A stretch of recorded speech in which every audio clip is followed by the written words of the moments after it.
Ndugu yangu, ni hivi, watu tunapozungumza kwamba badilisha mambo yako, kinachobadilika kiuhalisia sio hivyo vitu navyovitaka.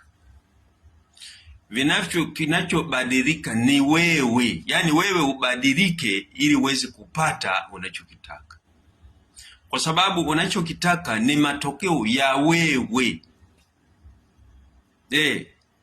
Yani kiujazacho mwili ndicho kinachotoka. Kwa hiyo haya mambo yote haya, elimu nayoipata ni wewe ubadilike, ni mimi nibadilike katika maisha. Nisipobadilika, hata vitu ninavyotaka havitabadilika kwa level ile, nitakuwa ninavyo kulingana na level ile nilionayo. Kwa nini? Ndio maana tunasema kulingana na fikira na mtazamo ulionao ndiyo mambo yako yatakavyotokea.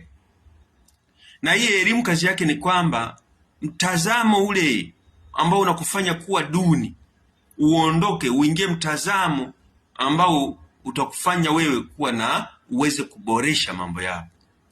Kwa hiyo ni wewe uweze kubadilika ili uweze kubadilika na matokeo unayoyataka yaweze kutokezea. Ni hivyo tu, ni wewe tu. Kwa mfano swala la afya, kwa nini tunazungumza afya? Afya ni hivi, wewe ndio utakubadilishe namna ya uraji ili mambo yako, mambo ya afya yabadilike. Simple. Yani simple, ni hivyo tu. Usipobadilika wewe, hakuna kitakachobadilika. Sasa kilichopo na kitu cha ajabu, watu wanahangaika kubadilisha matokeo, sio wao. Badilika wewe, kwa sababu tabia yako ndio inayobeba matokeo unayoyataka.